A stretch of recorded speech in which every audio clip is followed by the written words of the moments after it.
स्वागत है आप सभी का पीएचडी क्लासेस में। हम लोगों का जो टॉपिक है एडवर्ब, उसका हमने फर्स्ट पार्ट पढ़ा। उसमें हमने जो है इस चीज को पढ़ा कि कैसे हम एडजेक्टिव एडवर्ब में जो डिफरेंस निकाल सकते हैं और कैसे हम जो है डिग्री जो है एडजेक्टिव की बना सकते हैं और साथ में एडवर्ब की बना सकते हैं। ठीक है, चलिए इस कहानी को आगे बढ़ाते हैं और इसके बाद हम समझते हैं कंपैरिजन, जिसमें सबसे पहले आता है किससे ये टू क्या होता है और ये वेरी क्या होता है। इन दोनों में आपस में क्या डिफरेंस है, बताइए कैसे और क्या डिफरेंस है इन दोनों में।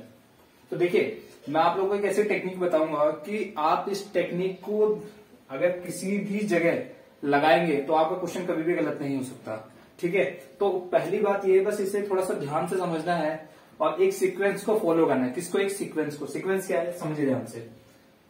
देखिए, अगर हम किसी भी सेंटेंस को बनाते हैं तो हमारे पास सबसे पहले क्या होता है? सब्जेक्ट होता है, उसके बाद हेल्पिंग वर्ब, उसके बाद वर्ब, उसके बाद एडवर्ब, उसके बाद एडजेक्टिव और उसके बाद नाउन।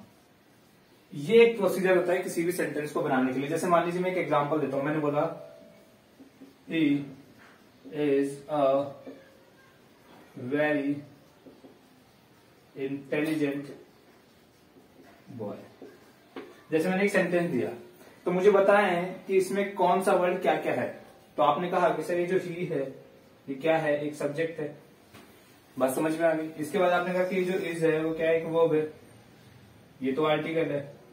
ठीक है, आर्टिकल का काम है क्वालिफाई करना किसको? नाउन को, कि वो अननोन है या नोन है। ठीक है, उसके बाद आपने कहा ये एडवर्ब है, ये एडजेक्टिव है और ये क्या है? एक नाउन है। बात समझ में आ गई। तो यही सीक्वेंस होता है। जनरली जो सीक्वेंस होता है वो यही होता है कि सर सबसे पहले नाउन दिया जाएगा, लास्ट में जो एडजेक्टिव होता है, एडवर्ब आता है, उसके बाद वर्ब, उसके बाद सब्जेक्ट। यही फॉर्म होती है। बात समझ में आ गई। हमें कैसे पता चलेगा कि सर ये एडवर्ब है? कि सर एडवर्ब वो होता है जिसके बाद क्या आता है? एडजेक्टिव। बात समझ में आ गई। हमें कैसे पता चलेगा ये इंटेलिजेंट एडजेक्टिव है? क्योंकि एडजेक्टिव वो है जो क्वालिफाई किसको करे? नाउन को। उसके बाद नाउन आता है। एडवर्ब वो है जिसमें एडजेक्टिव होती है। बात समझ में आ गई। यही तो फॉर्म होती है। तो आपको कुछ नहीं करना, आपको अब जितना भी एडवर्ब पढ़ना है उसमें खाली ये सीक्वेंस को ध्यान में रखना है। क्या? इस सीक्वेंस को ध्यान में रखना है। उम्मीद है बात समझ में आ गई होगी। आप बच्चों जब इस सीक्वेंस को समझ जाएंगे तो आप देखेंगे कि कोई भी क्वेश्चन होगा आप उसे देखोगे और लगा दोगे। बात समझ में आ गई। एरर डिटेक्शन में सबसे ज्यादा इसी का यूज होता है। ठीक है, इस सीक्वेंस को लगाओ, ऑटोमेटिक आपका क्वेश्चन सही हो जाएगा। कुछ ही ऐसे केसेस होते हैं कि कहा जहां पे एडजेक्टिव के बाद कुछ नहीं आता है या एडवर्ब खाली आ जाता है या डायरेक्ट वर्ब के बाद कभी कभी एडजेक्टिव आ जाता है। कुछ ही ऐसे पार्ट होते हैं, नहीं तो जनरली ही यूज होता है। उम्मीद है बात समझ में आ गई। चलिए अब मैं आपको बताता हूं कि इन दोनों में क्या डिफरेंस है। देखिए, ये जो वेरी है,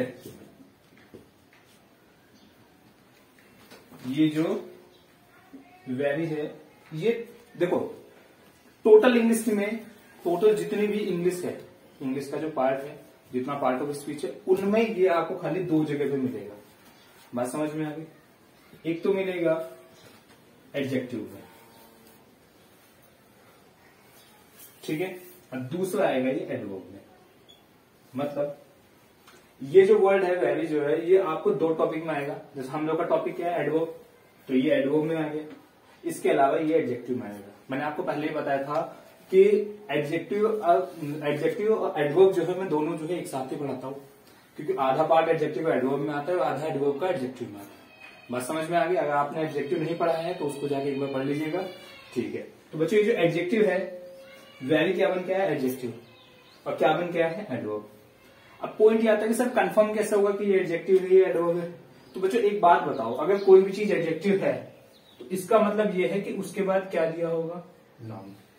क्या दिया होगा? नाउन। तो आपको क्या चेक करना है कि सर अगर वेरी के बाद आपको नाउन दिया जाए, क्या दिया जाए? नाउन, तो आप समझ जाएंगे कि इसका यूज कैसे किया गया है? As a adjective. उम्मीद है बात समझ में आ गई होगी। अब आपने कहा कि सर वेरी के बाद ये एडवर्ब है, कैसे पता चलेगा? मैंने कहा देखो एडवर्ब के बाद क्या आता है? एडजेक्टिव। तो इसका मतलब ये है कि अगर बच्चों इसके बाद कभी भी आपको एडजेक्टिव दे देगा, क्या दे देगा? एडजेक्टिव, तो समझ जाना वेरी का यूज कैसे किया गया? As a adverb. उम्मीद है बात समझ में आ गई होगी। ये जब एडजेक्टिव होता है तो इसका मतलब इसके बाद नाउन आएगा। ये जब एडवर्ब होता है तो इसका मतलब ये होता है कि इसके बाद क्या आएगा? एडजेक्टिव आएगा। समझ गए? कभी कभी ऐसा भी होता है कि एक एडवर्ब के बाद दूसरा एडवर्ब भी आ जाता है। बात समझ में? जैसे मैंने बोला, एक एग्जांपल देता हूं, मैंने बोला ही रन्स वेरी फास्ट। बात समझ में आ गई? या आप फास्ट क्यों लिखो, फिर आप कंफ्यूज होगे कि सर फास्ट तो एडजेक्टिव है। हालांकि मैंने फास्ट जो है लास्ट वाली वीडियो में बता दिया है, फास्ट जो है एडजेक्टिव भी होता है, वो मैं आपको पहले बता चुका हूँ। ठीक है, चलिए तो यहां समझते हैं। एक बात बताइए, मैंने बोला ही रन्स, ये क्या है वो, ये क्या है वेरी एडवर्ब, और ये स्लोली क्या है एडवर्ब, क्योंकि एडजेक्टिव स्लो में एलवाई लगा जाते हैं तो एलवाई एडवर्ब हो जाता है। ये मैंने आपको पहली वाली वीडियो में बताया। तो हमने देखा कि बच्चों एक एडवर्ब के बाद क्या दिया हुआ है, दूसरा एडवर्ब दिया हुआ है। उम्मीद है बात समझ में आ गई। तो ऐसा भी होता है कि एक एडवर्ब के बाद दूसरा एडवर्ब आ जाए, और ऐसा भी होता है कि एडवर्ब के बाद एडवर्ब ना आके क्या आ जाता है, एडजेक्टिव आ जाता है, और एडजेक्टिव के बाद नाउन। तो यहाँ पे दोनों ऑप्शन बनते हैं कि देखो, अगर वेरी एडवर्ब बन के आया तो उसके बाद या तो एडजेक्टिव दे सकता है या कोई एडवर्ब दे सकता है। बात समझ में आ गई? टेक्निकली पॉइंट क्या है, बस इसे याद करना है और आपको जो है टेंस को बना देना है। तो दो जगह यूज होगा एडजेक्टिव में, तो उसके बाद क्या आ सकता है, नाउन, और जब एडवर्ब में आएगा तो या तो एडजेक्टिव आएगा, नहीं तो इसके बाद क्या आ जाएगा, एडवर्ब। समझ में आया? चलिए अब देखते हैं। जैसे मैंने बोला ही इज वेरी इंटेलिजेंट, मैंने बोला ही इज वेरी इंटेलिजेंट, तो मुझे पता है कि यहाँ पे ये वेरी क्या बन गया है, बताएं कैसे पता चलेगा। आपने कहा कि सर इंटेलिजेंट कौन है, ही, और नाउन और प्रोनाउन को जो इन्फॉर्मेशन दे वो क्या कहलाता है, एडजेक्टिव कहलाता है। ये पढ़ा है एडजेक्टिव, तो इसका मतलब ये क्या है, एडजेक्टिव। और एडजेक्टिव से पहले वेरी आया हुआ है, एडजेक्टिव से पहले वेरी आया, तो इसका मतलब ये वेरी यहाँ क्या बन के आया है, एडवर्ब। और क्या वेरी एडवर्ब हो सकता है, जी हाँ हो सकता है, तो इसका मतलब ये क्या है, एकदम सही। उम्मीद है बात समझ में आ गई होगी। और जब भी बच्चों ये एडवर्ब बन के आता है तो समझना ध्यान से, वहां पे इसका मीनिंग होता है बहुत का साउंड देता है। हालांकि हिंदी निकालने की आवश्यकता नहीं है, लेकिन फिर भी आप चीजें समझते हैं तो समझ ही है। तो इसका मतलब क्या होगा, ही इज बहुत इंटेलिजेंट, ही इज बहुत intelligent, he is very intelligent. उम्मीद है बात समझ में आ गई होगी। ठीक है, जैसे मैं फिर से एक एग्जाम्पल देता हूं। मैंने बोला he is the very boy who did this. देख के बताएं क्या ये सेंटेंस सही है गलत है। बच्चा कहेगा सर गलत है, क्या बना दिया। नहीं नहीं बच्चे, बहुत सही सेंटेंस है, लेकिन ये है कि आपने देखा पहली बार होगा। ठीक है, हाँ जो पहली बार देखा है ये तो हम ही दिखा सकते हैं ऐसा कुछ। तो समझिए, एक बात समझिए, ये क्या है, बॉय क्या है, नाउन है, आए ना। और नाउन से पहले अगर बच्चों क्या दिया हुआ है, वेरी दिया हुआ है, तो इसका मतलब ये जो नाउन से पहले वेरी दिया हुआ है तो बच्चों क्या आएगा, क्या बन गया है, ये एडजेक्टिव। इसका मतलब यहाँ पे क्या है, एडजेक्टिव। बात समझ में आ गई। अब आपको सर ये मीनिंग क्या देते हैं, तो सेंस थोड़ा सा अजीब सा लगा। नहीं, सेंस अलग अजीब नहीं है बच्चों। जब भी वेरी एडजेक्टिव बन के आता है, क्या बन के आता है, एडजेक्टिव बन के आता है, तो बच्चों वहां पे इसका मीनिंग होता है वही। क्या मीनिंग होता है, तो वही। तो आप कहोगे he is the very boy, क्या वह वही लड़का है, हु डिड दिस, जिसने ये किया है। बात समझ में आ गई। तो वेरी का मतलब है यहाँ पे वही। बात समझ में आ गई होगी। चलिए इसके बाद अगर एक एग्जांपल और देता हूँ, आप मुझे बताइएगा। मैंने बोला ही इज वेरी हैंडसम, तो बताया मुझे। तो आपने कहा सर हैंडसम कौन है, ही, तो मतलब ही की इन्फॉर्मेशन, नाउन और प्रोनाउन की जो इन्फॉर्मेशन होगी वो क्या कहलाती है, एडजेक्टिव। तो इसका मतलब ये क्या हुआ, एडजेक्टिव। बात समझ में आ गई। अब बच्चों जब ये एडजेक्टिव है तो इसका मतलब इससे पहले अगर वेरी आ जाए, तो बच्चों एडजेक्टिव से पहले वेरी आ रहा है तो क्या बन के आएगा, ये एडवर्ब, और मीनिंग क्या देगा, बहुत का। तो इसका मतलब क्या होगा बच्चों, बहुत। तो ही इज बहुत हैंडसम, और यहाँ पे बच्चों वेरी एडवर्ब हो सकता है। एडजेक्टिव से पहले तो क्या बन गया है, एडवर्ब, तो इसका मतलब एडवर्ब हो सकता है, जी हाँ हो सकता है। तो मतलब सेंटेंस क्या है, सही है। उम्मीद है ये बात समझ में आ गई। वेरी आप समझ गए होंगे, इसमें कोई दिक्कत होगी नहीं। ठीक है, तो चलिए अब इस बात को समझते हैं कि टू का है, टू क्या होता है। ठीक है, तो इन दोनों को मिला के देखते हैं कि क्या इनकी कंडीशन है। ठीक है, तो उम्मीद है बात समझ में आ गई होगी। तो इसको हटा देता हूं, चलिए कॉपी कर लीजिए आप, मैं हटा देता हूं।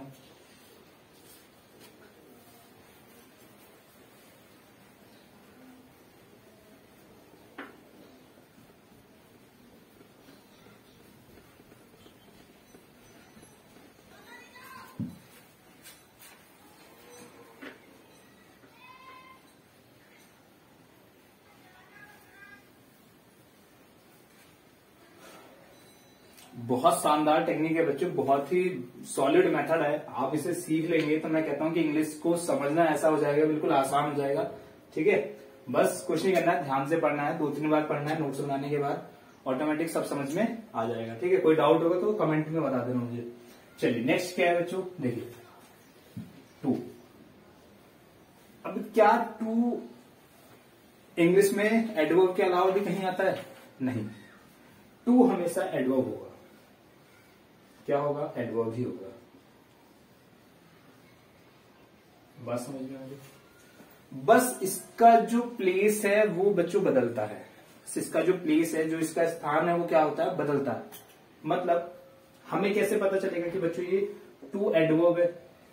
कैसे पता चलेगा? आपने कहा कि उस सीक्वेंस में जो मैंने अभी लिखवाया था, उस सीक्वेंस में एडवर्ब के बाद क्या आता है? एडजेक्टिव। क्या आता है? एडजेक्टिव। बात समझ में आया? एडवर्ब के बाद क्या आता है? एडजेक्टिव आता है। तो अगर टू के बाद बच्चों आपको एडजेक्टिव मिले, टू के बाद क्या मिले? एडजेक्टिव मिले, तो समझ जाना टू क्या बन के आया है? एडवर्ब। उम्मीद है बात समझ में आ गई। लेकिन जैसे मैंने फिर एग्जांपल दिया, मैंने बोला ही इज टू वीक। अभी ये आधा सेंटेंस है, ठीक है, अभी मैं बताऊंगा कंप्लीट कैसे बनते हैं, लेकिन फिलहाल भी इस बात को समझिए। तो मैंने बोला ही इज टू वीक, तो आपने कहा कि ये जो वीक है वो कौन है? वो ही है। तो ही की इंफॉर्मेशन हुई, जो इंफॉर्मेशन होती है वो क्या कहलाती है बच्चों? एडजेक्टिव। जब टू के बाद एडजेक्टिव आए, टू के बाद एडजेक्टिव आए, तो इसका मतलब ये जो टू है वो क्या बन के आया है? एडवर्ब। टू क्या बन के आया है? एडवर्ब। और जब बच्चे टू एडवर्ब बन के आएगा तो वहां पे इसका मीनिंग होता है बहुत। बात समझ में आ गई? तो इसका मतलब ये कि टू जो एडवर्ब बन के आता है तो यहां पे इसका मीनिंग क्या होगा बच्चों? बहुत होगा। उम्मीद है बात समझ में आ गई होगी। तो एक पोजीशन तो इसकी ये है कि जब बच्चों इसके बाद एडजेक्टिव आ जाता है, और एक पोजीशन इसकी ये होती है कि जब इसके बाद आपको कुछ भी ना दे, जब इसके बाद आपको कुछ भी ना दे, खाली एडवर्ब बन के आए। कैसे? जैसे मैं एक एग्जांपल देता हूं। मैंने बोला I am going to Delhi too. अब जैसे मैंने ये एग्जांपल दिया, तो क्या बच्चों इस टू के बाद कुछ है? नहीं है। मतलब टू लास्ट में आएगा, इसके मतलब इसके बाद कुछ नहीं आया, तो वहां पे बच्चों ये एडवर्ब ही होगा, लेकिन इसका जो मीनिंग होगा, जैसे यहां पे बहुत है, वहां पे बहुत नहीं होगा, वहां पे इसका मीनिंग होगा बच्चों भी। जैसे मैं भी, तुम भी, समझ में आए? तो ऐसे कहते हैं ना कि दिल्ली भी, तो मैं I am going to Delhi भी, I am going to Delhi भी, मैं जा रहा हूं दिल्ली भी, इसका मतलब दिल्ली के अलावा कहीं और जगह भी जाऊंगा। ठीक है, जैसे मैं नोएडा भी जाऊंगा, मैं उसके आगे भी निकल जाऊंगा, तो मैंने बस ये लिखा कि मैं दिल्ली भी। बात समझ में आ गई? तो कहने का मतलब है कि टू आपका दो जगह यूज होगा। दो जगह कहां?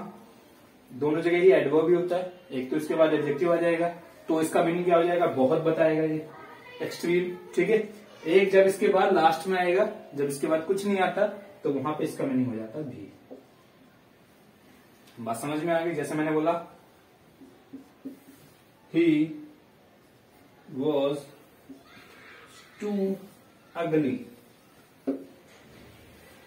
तो आपने कहा सर अगली है तो एडजेक्टिव है, क्योंकि अगली किसकी इंफॉर्मेशन है? ही की।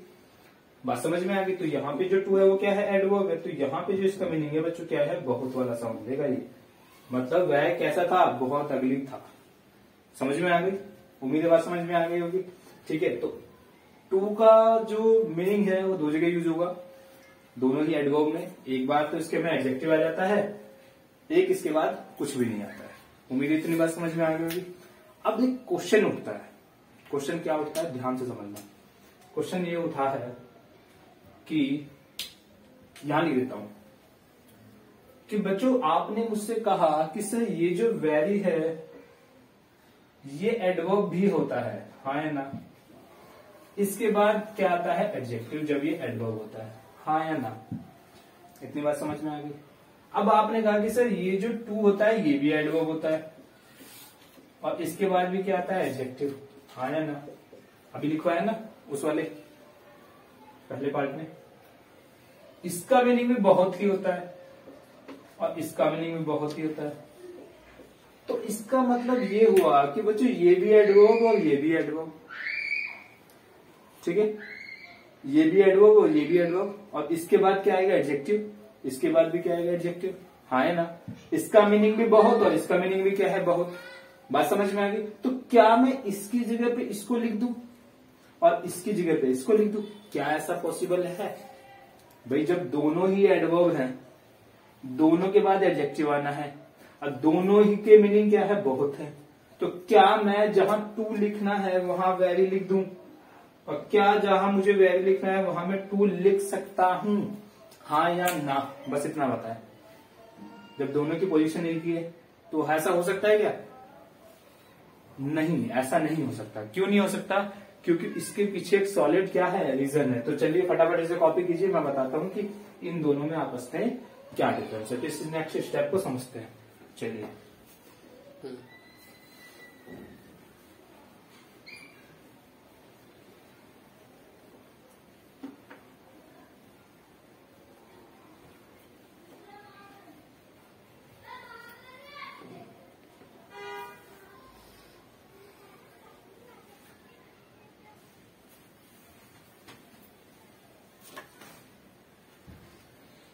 चलिए बात समझिए। क्या क्या कहा मैंने बोला कि टू एडजेक्टिव, वेरी एडजेक्टिव, ये भी एडवर्ब, ये भी एडवर्ब, ये भी बहुत और ये भी बहुत। तो क्या इसकी जगह पे मैं इसको लिख दूं और इसकी जगह पे मैं इसको लिख दूं, ऐसा पॉसिबल है? ऐसा पॉसिबल नहीं है, क्योंकि इसका जो मतलब होता है ना, ये जो सेंस देता है ये बहुत ज्यादा एक्सट्रीम सेंस देता है। कौन सा सेंस देता है? Extreme sense. मतलब ये सार्कास्टिक टोन होती है।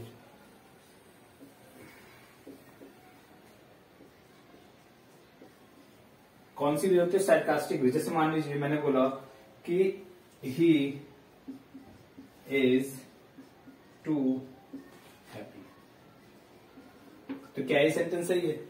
भाई मैंने बोला कि वह खुश है, ऐसे बोला कि मैंने बोला वह खुश है, तो आपने कहा ठीक है, लेकिन मैं ऐसे बोलूं कुछ ज्यादा खुश नहीं है, तो क्या ये वे सही है किसी को बोलने का?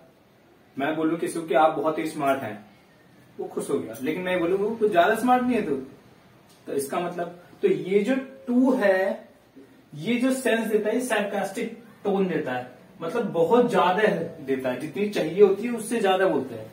बात समझ? मैंने बोला बहुत तेज लड़का है, लेकिन मैं ये बोलूं कुछ ज्यादा तेज नहीं है, तो इसका मतलब ये होता है कि जब भी आप टू को किसी भी पॉजिटिव मीनिंग में लगाएंगे तो वो कैसे टोन देगा? वो सार्कास्टिक टोन देगा। मतलब मैं किसी को बोलूं ही इज टू हैप्पी, तो इसका मतलब ये नहीं है कि वह बहुत हैप्पी है, बहुत खुश है, नहीं, इसका मतलब ये हो जाता है कुछ ज्यादा खुश नहीं है, तो ये है किसी को कहेंगे तो चीजें गलत हो जाती है। बात समझ में आ गई? लेकिन वेरी अगर एडजेक्टिव के साथ आए तो ये देता है बैलेंस सेंस। कौन सा सेंस? Balanced sense. बात समझ में आ गई? तो आप ये तो कह सकते हैं कि ही इज टू की जगह क्या बोलो? वेरी हैप्पी, क्योंकि क्या बैलेंस सेंस है। हाँ ठीक है, वह खुश है, ठीक है, लेकिन मैं किसी को ये बोल दूं ना ही इज टू हैप्पी, तो इसका मतलब वह खुश नहीं, वह कुछ ज्यादा खुश नहीं है, तो ये क्या हो जाएगी? गलत वे हो जाएगा। इसीलिए कभी भी टू जब एडजेक्टिव के साथ आता है, मतलब एडवर्ब बन के आता है, तो ये कभी भी पॉजिटिव वे में यूज नहीं होता, हमेशा इसका मीनिंग नेगेटिव सेंस में किया जाता है। जैसे मान लीजिए मैं किसी को ये बोलूं ही इज टू हैप्पी, ये तो गलत है, लेकिन मैं किसी को ये बोलूं कि ही इज टू वीक,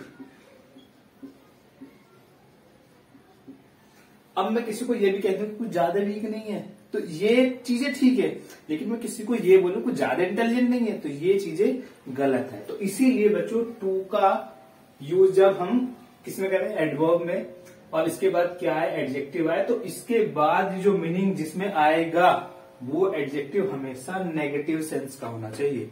किसका होना चाहिए? नेगेटिव सेंस का होना चाहिए। वो ये होना चाहिए कि ही इज टू अगली, ये नहीं होना चाहिए कि ही इज टू स्मार्ट। ये चीजें गलत हो जाएगी, क्योंकि इसका मतलब हो जाएगा कि बच्चों स्मार्ट नहीं है, कुछ ज्यादा ही स्मार्ट है। बात समझ में आ गई? तो ये सेंटेंस गलत है। हाँ, ही इज टू अगली, ये सेंटेंस सही है। उम्मीद है बात समझ में आ गई। देखो यहाँ पे भी क्या है, एडवर्ब भी बन के आ रहा है। उम्मीद है बात समझ में आ रही होगी। ठीक है, थोड़ा सा साउंड का इशू है आजकल, मतलब वही ना, आगे अगल बगल से लोग निकलते हैं, अब किसी को मना तो नहीं कर सकते। तो चलिए कोई बात नहीं, फोकस कीजिए आप। बात समझ में आ गई। ये वीक क्या है? Negative word. ये टू वीक, हाँ ये ठीक है। लेकिन मैं किसी को ये बोल दूं बच्चों, he is too handsome, too handsome, तो क्या ये सही है? तो इसका मतलब हैंडसम नहीं है, कुछ ज्यादा हैंडसम नहीं है तू, तो क्या होगी? गलत वे है। तो आप बोलोगे ही इज वेरी हैंडसम। उम्मीद है बात समझ में आ गई होगी। ठीक है, दोनों ही एडवर्ब होते हैं, दोनों के बाद एडजेक्टिव आता है, दोनों का मीनिंग बहुत होता है, लेकिन ये बहुत देता है नेगेटिव सेंस। ठीक है, पॉजिटिव को क्या बना देता है? नेगेटिव बना देता है। ठीक है, लेकिन ये बैलेंस वे कहीं भी लगाओ।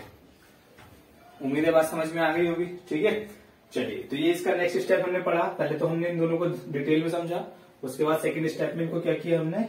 दोनों को क्लैरिफाई किया। ठीक है, चलिए, तो क्या समझ में आया कि ये हमेशा पॉजिटिव वर्ड में यूज होगा, ठीक है, और ये हमेशा नेगेटिव वर्ड में यूज होगा। उम्मीद है बात समझ में आ गई होगी। चलिए, इस कहानी को थोड़ा सा एक आगे ले जाता हूँ, एक लेवल अप करते हैं। अब जो ये मैंने बताया था ना आपको कि ये सेंटेंस अभी आधे हैं, ये सेंटेंस अभी क्या है? आधे हैं। तो कंप्लीट कैसे होते हैं, चलिए उस चीज को बताता हूं मैं आपको। ठीक है, ये तो समझ में आ ही गया होगा। चलिए,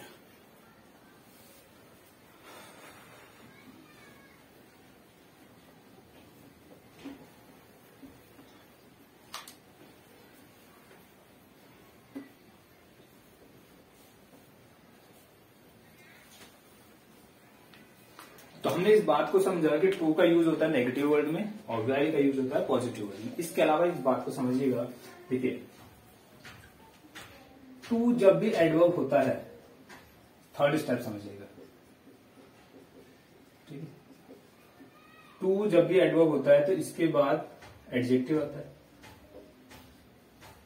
ठीक है, आप इसे जोड़ते हैं टू के साथ और वर्ब की फर्स्ट फॉर्म के साथ। मतलब ये जो टी डबल ओ है, ये अपना सेंटेंस कंप्लीट करता है टी ओ के साथ। बात समझ में आ गई। और किसी भी सेंटेंस में अगर इस वे में लिखा हो तो समझ जाना वो काम आपका काम कभी भी नहीं होगा। बात समझ में आ गई। जैसे मैंने बोला, he is too weak to walk. तो इसका मतलब ये है कि बच्चों टू एडवर्ब नेगेटिव वर्ड में यूज होगा, बिल्कुल सही। और इसके बाद लगेगा टू प्लस वर्ब की first form, to plus verb की फर्स्ट फॉर्म। तो इसका मतलब ये है कि ये वाला काम कभी भी नहीं हो सकता। इसका मतलब ये है कि he is too weak to walk का मतलब ये है कि दुनिया में चाहे कुछ भी हो जाए लेकिन ये इंसान चल नहीं सकता। मतलब ये इतना वीक है। He is too weak to walk का मतलब ये है कि ये काम कभी हो नहीं सकता। मतलब ये जो वॉक है, ये काम कभी हो ही नहीं सकता। समझ में आया? और सेंटेंस कंप्लीट कैसे होता है? ऐसे होता है। इसका एग्जैक्ट मीनिंग क्या होता है? इसका एग्जैक्ट मीनिंग भी बच्चों ये होता है, आप इसे ऐसे भी कह सकते हैं कि he is so weak that he can not walk. बात समझ में आ गई? तो एग्जैक्ट मतलब समझ में आए। इसका क्या है कि टू के साथ जो एडजेक्टिव आता है, टू के बाद जो वर्ब की फर्स्ट फॉर्म आती है, इसका मतलब तक कोई भी काम कभी नहीं होगा। और एग्जैक्ट मीनिंग क्या है? He is so weak that he can not walk, कि वह इतना वीक है कि चल भी नहीं सकता। तो आप ऐसा भी कह सकते हैं, क्या कह सकते हैं कि सर ये जो टू है और ये जो एडजेक्टिव है जिसके बाद आप टू के साथ वर्ब की फर्स्ट फॉर्म लगाते हैं, और ये जो सो है जिसके बाद बच्चों क्या आ रहा है? एडजेक्टिव, और इसके बाद दैट लगाते हैं, ये दोनों ही सेम मीनिंग देते हैं। कैसी मीनिंग देते हैं? सेम मीनिंग देते हैं।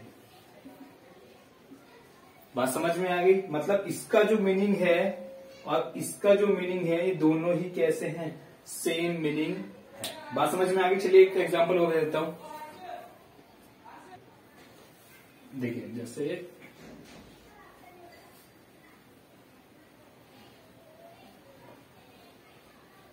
जैसे मैं एक एग्जांपल देता हूं। मैंने बोला the lion was too lazy to run fast. तो इसका मतलब क्या हुआ बच्चों? वो इतना लेजी है किस चीज के लिए? To run fast. तो आपने कहा कि ये काम कभी भी नहीं हो सकता कि वो तेज दौड़ सकता है। तो इसका एग्जैक्ट मीनिंग क्या है? इसका एग्जैक्ट मीनिंग ये है कि the lion was so lazy that he could not run fast।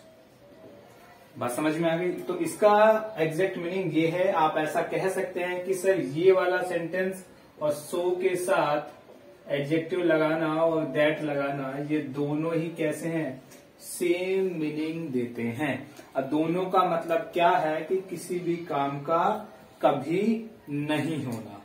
बात समझ में आ गई? अब आप ऐसे कहेंगे सर इसका मतलब तो ये कि चलिए ये काम कभी नहीं हो सकता कि वो तेज दौड़ेगा, या कभी नहीं हो सकता कि वो क्या तेज भागेगा। ठीक है, तो कुछ ऐसा भी कोई वर्ड है जो ऐसा दिखाए कि इसे लगाते के साथ ही काम हो जाएगा?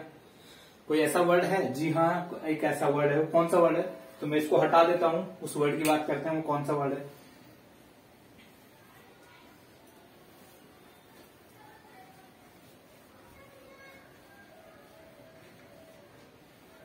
जो इनके साथ आता है उस वर्ड का नाम है इनफ।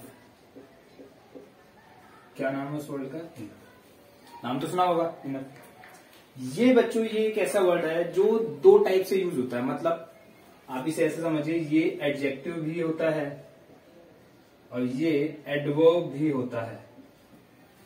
लेकिन इसका पॉइंट क्या है? इसका पॉइंट ये है कि जब भी ये एडवर्ब बन के आएगा, मतलब जब भी इनफ क्या बन के आएगा? एडवर्ब बन के आएगा, तो आप इससे पहले एडजेक्टिव लगाते हैं। बात समझ में आ गई? कि जब भी इनफ का यूज करना है कैसे? एडजेक्टिव। इसका मीनिंग क्या होता है? काफी। क्या मीनिंग होता है?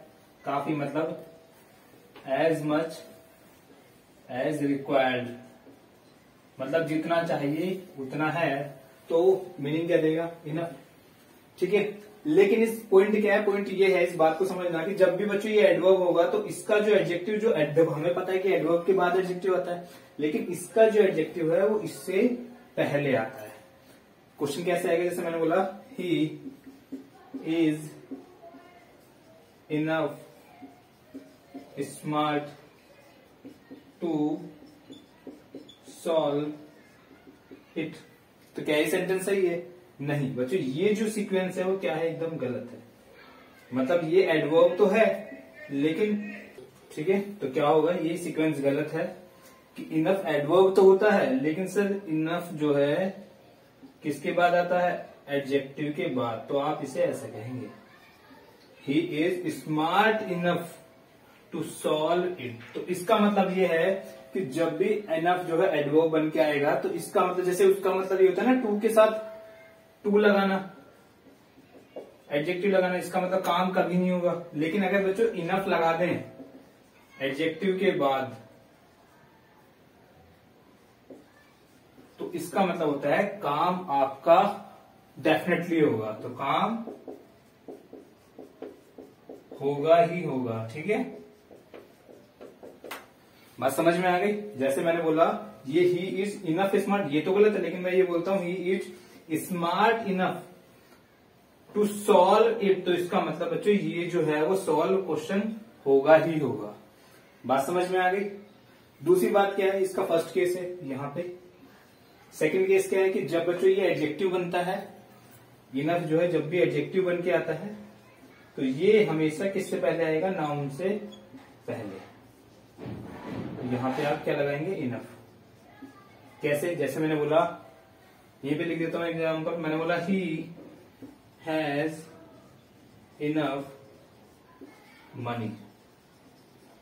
To buy it, to buy it. तो मैं बोलूंगा देखो यहाँ पे मनी क्या है मुझे बताओ, तो आप कहोगे सर मनी जो है वो नाउन होता है। क्या होता है? नाउन होता है। हाँ है ना। जब ये नाउन होता है तो इसका मतलब ये जो इनफ है वो क्या बन के आएगा बच्चों? एडजेक्टिव। तो ये सीक्वेंस बिल्कुल ठीक है। मैंने बोला ही हैज इनफ मनी, मतलब काफी मनी है। एज मच एज रिक्वायर्ड, जितनी चाहिए उतनी है ये, तो ये इसका मतलब ये इसे काम हो जाएगा। बात समझ में आ गई। लेकिन सीक्वेंस क्या होना चाहिए कि बच्चों जब एडजेक्टिव आएगा तो इसके बाद तुरंत नाउन होना चाहिए, लेकिन अगर ये एडवर्ब बन के आएगा तो इससे पहले आपका एडजेक्टिव होना चाहिए। बात समझ में आ गई। तो इनफ दो टाइप से यूज होता है। एडवर्ब आएगा तो इससे पहले एडजेक्टिव, एडजेक्टिव आएगा तो इसके बाद नाउन। उम्मीद है बात समझ में आ गई होगी। चलिए इसको हटा देता हूं।